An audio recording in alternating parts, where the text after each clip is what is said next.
right, Rob, J. King, and Sam Packard present Steel Bottle, Steel Bottle, Boston Celtics, Steel Bottle, Steel Bottle. Oh, yeah! Steel Bottle, Steel Bottle, Boston Celtics, Steel Bottle, Steel Bottle. And a 19. Jalen Brown, D. White, Crazy Joe. Steel Bottle, Steel Bottle. With Tatum coming back. Steel Bottle, Steel Bottle, Steel Bottle, Steel Bottle. Boston Celtics, Steel Bottle, Steel Bottle. Oh, yeah! Come on, don't get the next generation. Guy wants a win. No time. Let's go, you motherfucking Celtics. Let's go, baby. Let's go. You motherfucking Celtics. Let's go. Let's go, baby! Folks, for the first time in the 2025-2026 Boston Celtics season, the team is over 500. Woo! Let's celebrate that, folks. That is, the Celtics are now 8-7. This is still Potable post-game show. I am Sam Jam Packard, professional sports fan, joined by the great, the kid, the God, the legend himself from The Athletic, Celtics beat reporter Jay King, coming to you after what can only be described as an atrocious basketball game. The Celtics turned the ball over 20 times. The Celtics foul the hell out of the Brooklyn Nets and play an ugly, ugly basketball game and are able to pull away in the end because the Nets decided to not make a field goal in the fourth quarter. The Nets aren't very good. No, they're not. We've talked a lot about how the Celtics, their formula is like they really need to take care of the ball and they really need to force turnovers. And they had 19 turnovers. The Nets had 13. So that one went the wrong way. Celtics had only 10 offensive rebounds to 12 for the Nets. It didn't matter because the Nets are bad. But it started early. The Celtics just didn't have the right energy.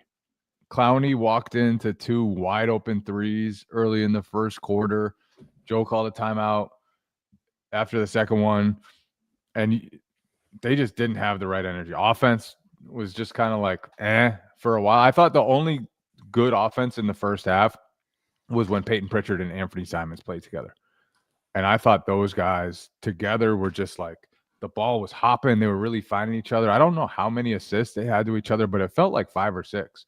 Simons had like the first 4 assists of the game for the Celtics. It felt like he was the only one whipping the ball around. And they were really playing off each other well. Pritchard hit Simons with a cross-court pass for 3.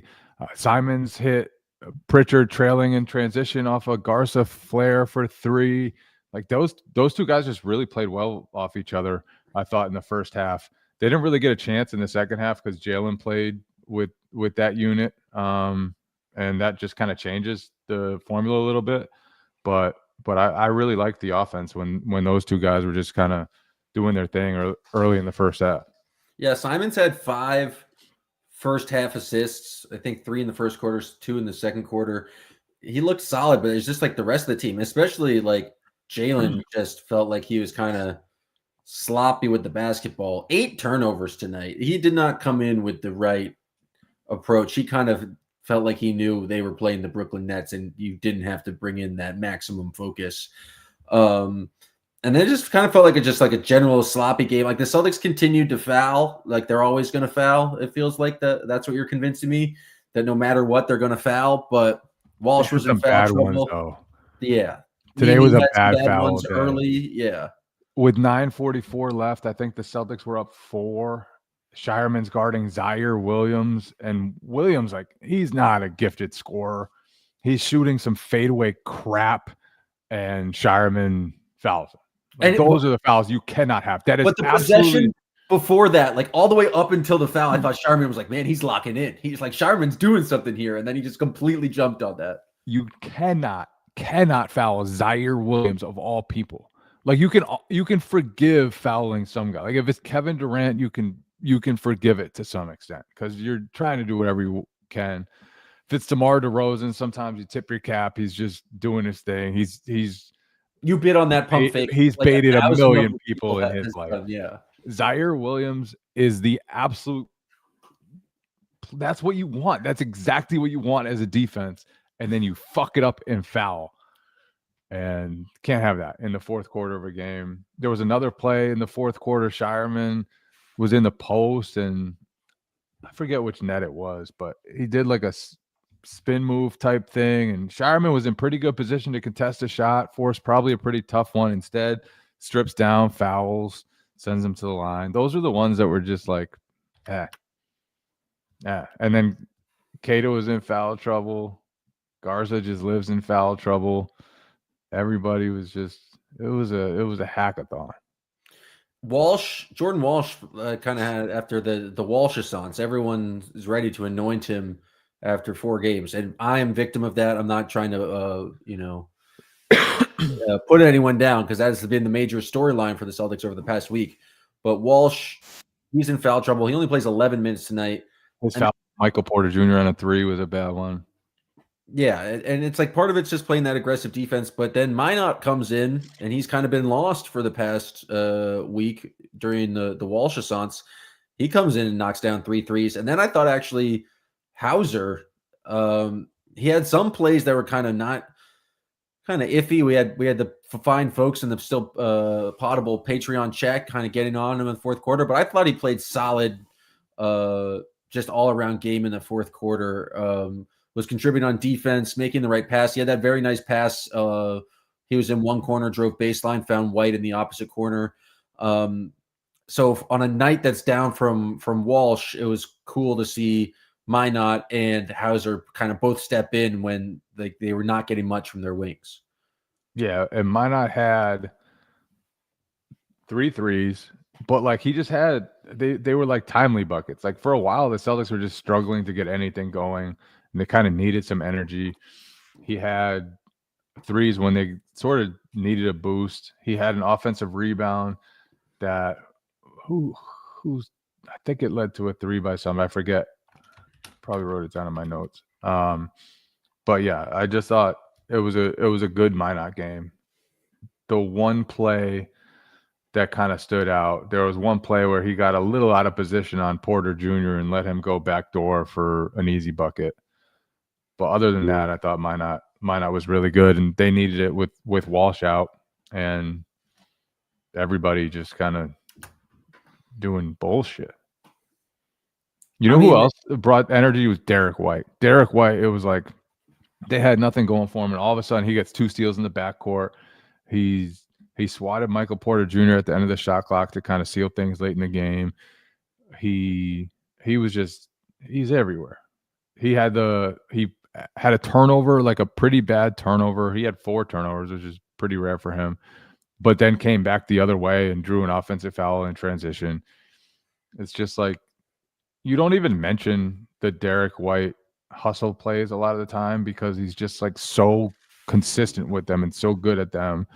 And you just expect them that like we'll spend 10 minutes talking about Jordan Walsh playing pretty good defense.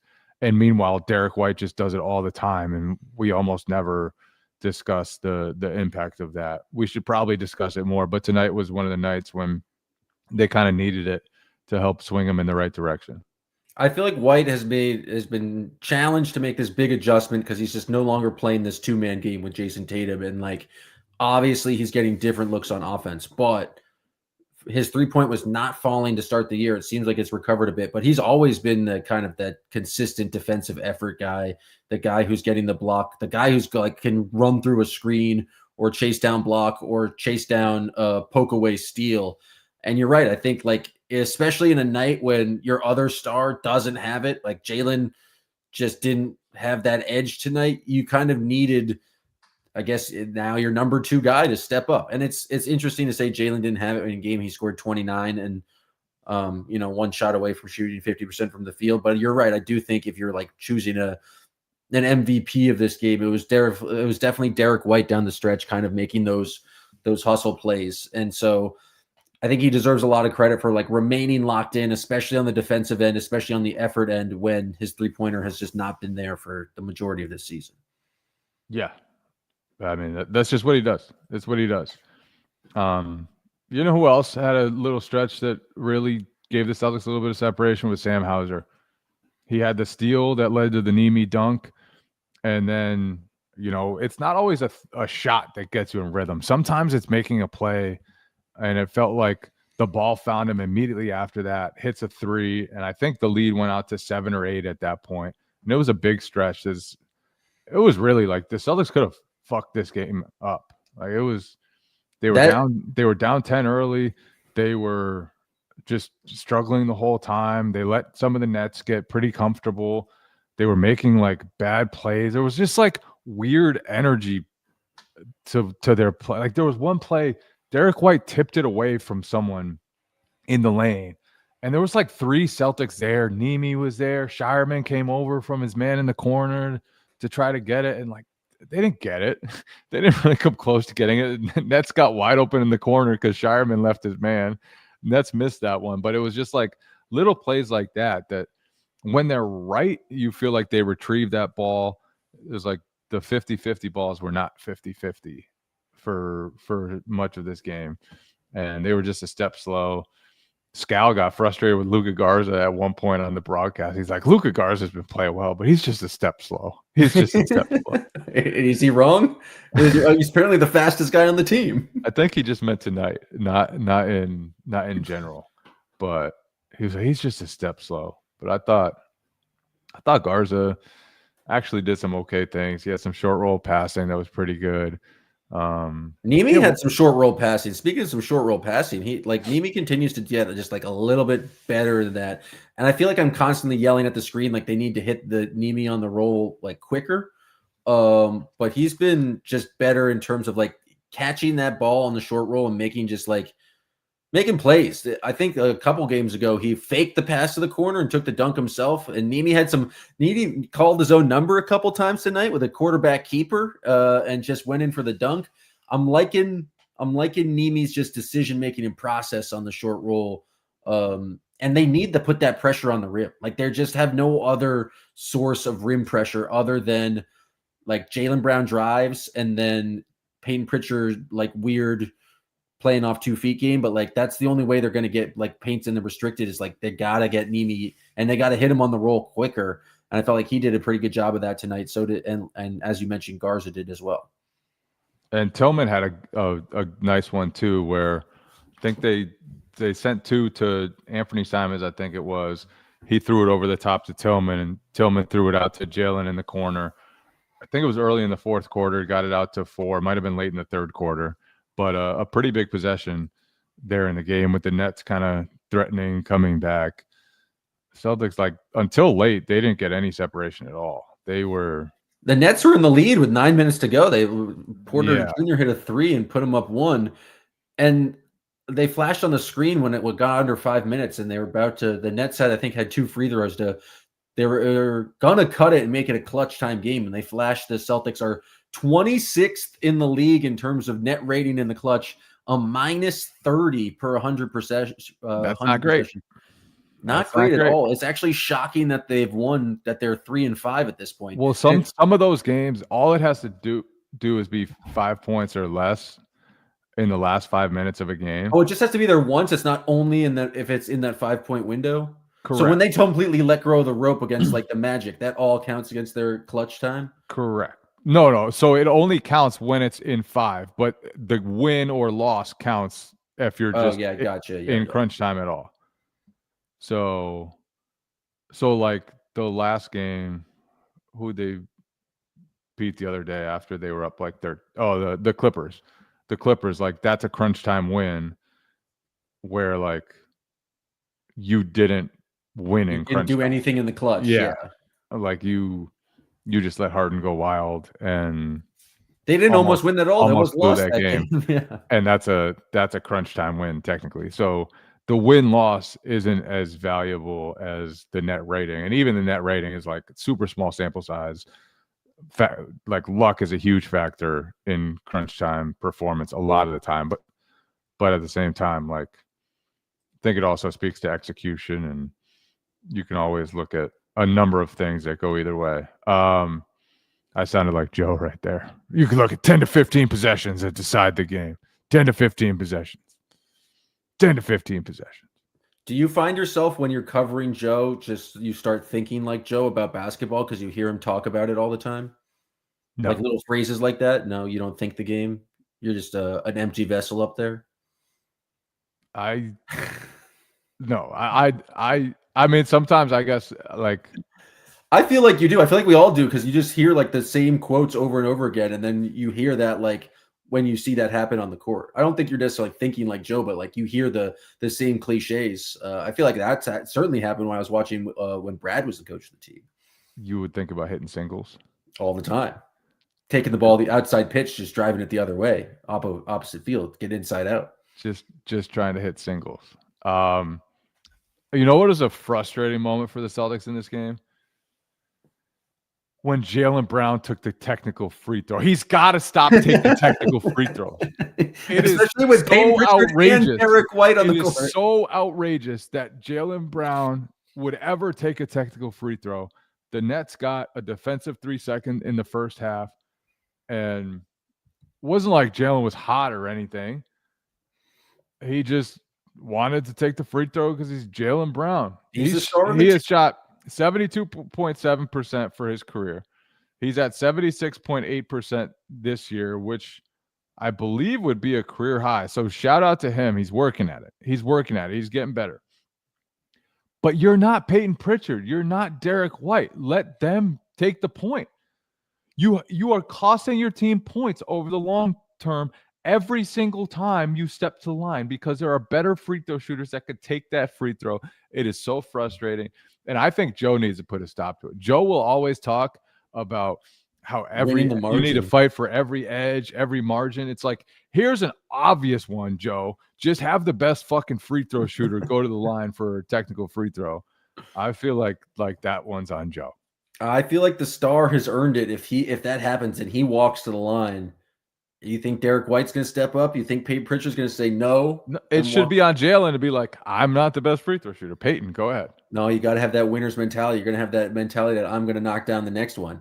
You got to do Grant Williams % of the time. Grant Williams, I'm gonna make them both. I'm gonna make them both. Didn't work out for Grant Williams. Did not work out for Jaylen Brown tonight. Yeah, and he let Peyton take it in the second half, so progress. Maybe he learned. But every time that Jaylen is on the court with Peyton Pritchard and takes a technical free throw, it's like you're just costing your team points for no reason whatsoever, other than you want a point. Celtics. You know what's also frustrating? Let's hear it.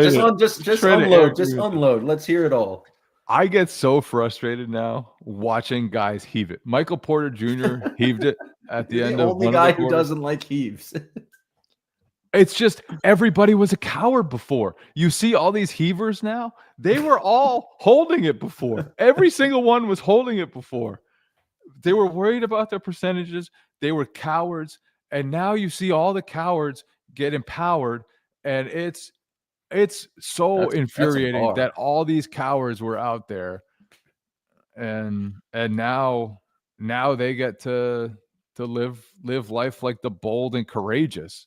Well, they're not bold and courageous. The NBA is pathetic for that rule. They catered to the cowards, and now the cowards are just launching threes, and I hate it. But isn't it objectively better just to have constant heaves, like always heaves? Why is it better that we reward the cowards who didn't care about their team and preferred to because it's about the chance of it going in, and that's more realistically exciting. Even if you heave it every time you get a chance to heave it, your percentages would go down like 0.5% for the entire season. I thought all the margins mattered. I thought you're the one complaining about not getting that extra point. I thought the percentages. Yeah, you should heave every time. I'm just saying, like you're trying to protect your percentages, and it didn't really matter. You would never have heaved it enough that it would really impact your percentages that much.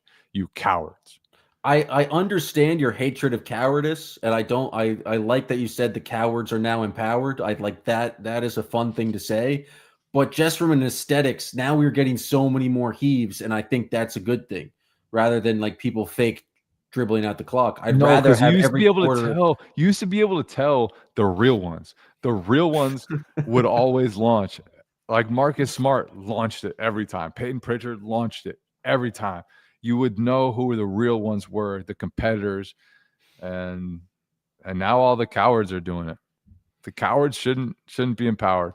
No, we're anti-cower empowerment podcast and always have been. Let's hear it. Any other grievances? Any other observations from the Celtics victory?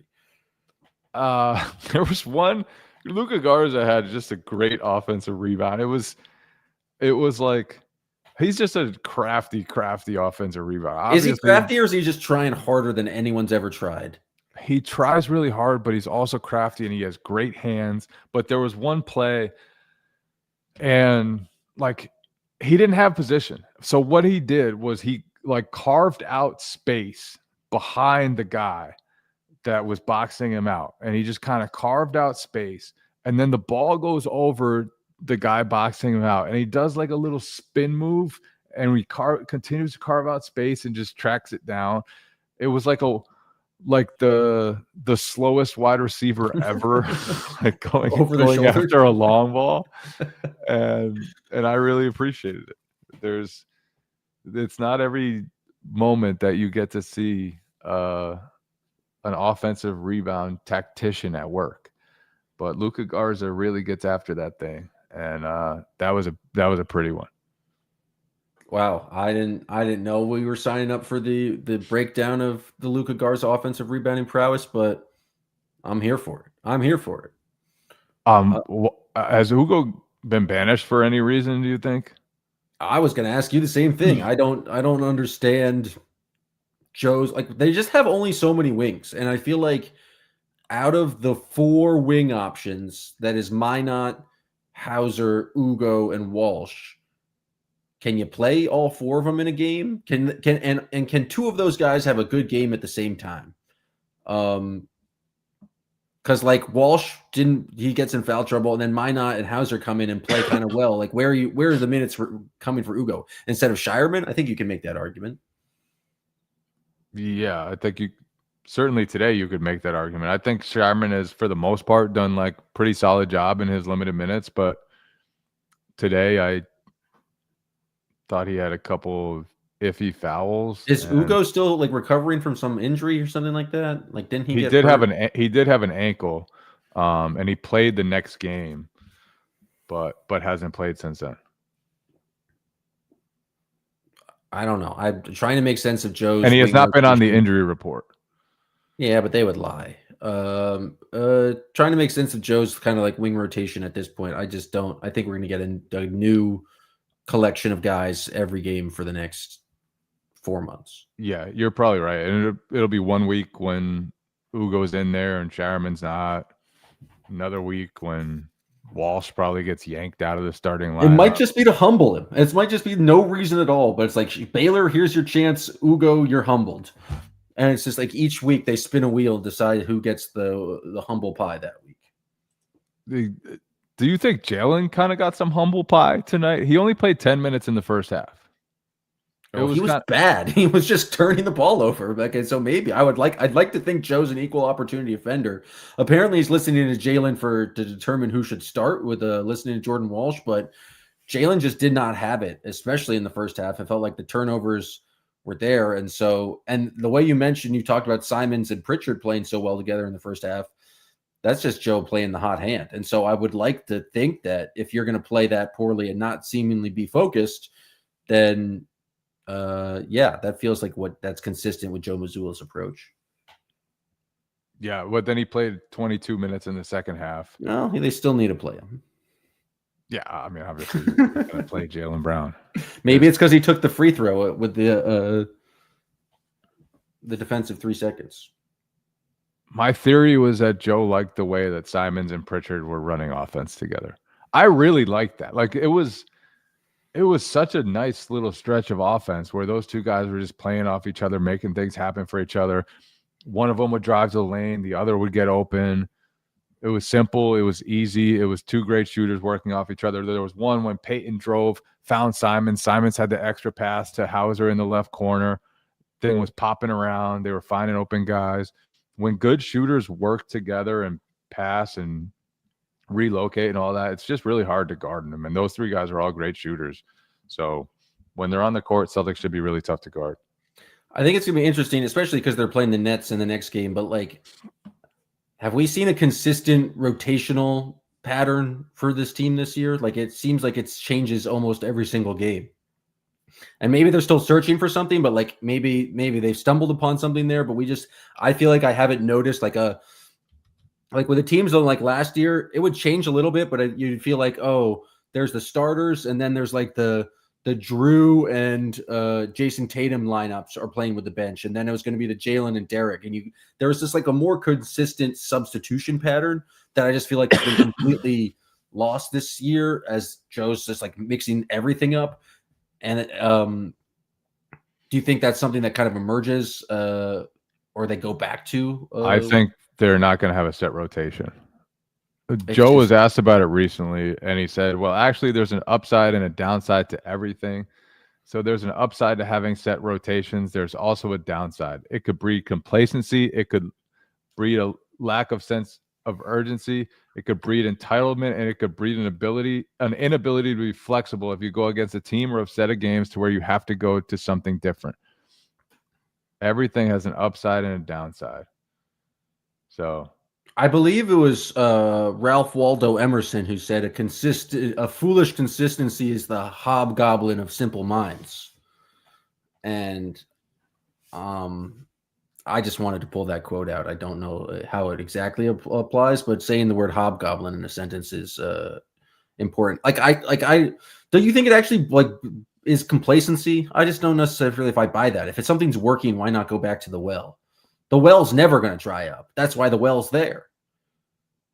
I just think he's trying to get all these guys to be ready no matter what on every possession, whenever they're out there, and just build them into people who are just prepared for whatever. And so he doesn't care about having a set rotation. Actually, he thinks it's better not to have a set rotation while these guys are young and getting molded and developing. Like he would rather just throw them into the fire and see what happens. I don't know if I agree, but I'm going to defer to Joe Mazzulla on this because he is a professional basketball coach, and I'm just a guy who yells about him being a professional basketball coach. That's going to do it for us, folks. Unless you have any other observations, Jay. Celtics 8-7. Above 500, with a chance to go 2 games above 500, making a big storm for the Eastern Conference. Maybe they're in striking distance of a top 4 seed. I don't know if they'll ever catch the Detroit Pistons, who won their 11th game in a row, but we shall see. We'll be back later this week. If you guys are all listening to this now, go ask us a mailbag question. Doing a mailbag tomorrow night, and we'll want as many questions as possible. Appreciate everyone for tuning in. If you're watching us live on the Twitters or the YouTubes, make sure to join us, patreon.com/stillpotable. We're here for you every single day of the week. We very much appreciate everyone who has subscribed, the kids, the gods, and the legends. Everyone's part of the Still Potable chat. Thank you guys for listening. We'll be back later in this week with more Still Potable. Still Potable, Still Potable. The Boston Celtics, Still Potable, Still Potable.